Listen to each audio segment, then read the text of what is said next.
So just about to jar some honey up. What we need is a clean room with access to a sink for washing equipment up, which we've got over there, and a sink for washing up your hands, and an assistant, washable floor, etc, etc. Settling tank, supply of jars and lids, somewhere to put the jars and lids, and a bucket of honey. And on top of this settling tank, I've got a filter, cloth filter, which will just about filter out bees' legs and bits and pieces, but it'll let the pollen go through, so that's just fine. So I'm just going to pour that lovely honey into the top of the settling tank, leave it for a few hours for the bubbles to come to the top, and then we're done. So here is a bucket of honey from Highlands Park Estate. Oh, nice and dark, which is lovely.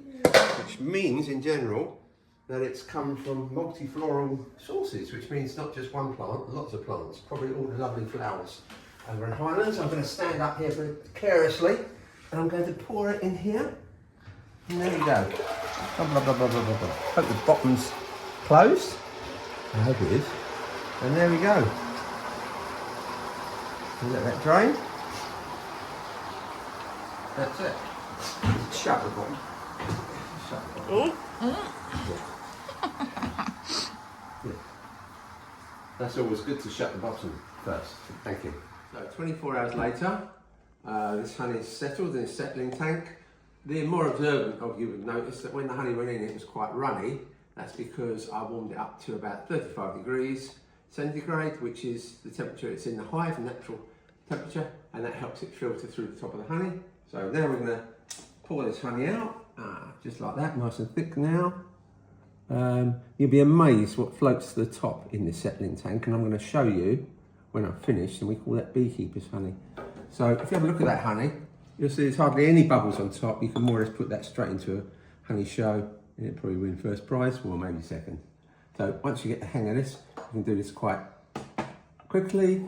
Fill it up to the shoulder of the jar. That guarantees to get 12 ounces in there. And these lovely 12-ounce jars, so you can, nice and strong jars, and you can reuse the lids. So I've put the settling tank at a bit of an angle on this contraption so I can get the last bit of honey out. And this is the sort of stuff that's coming out of the settling tank now. This is what I call beekeeper's honey.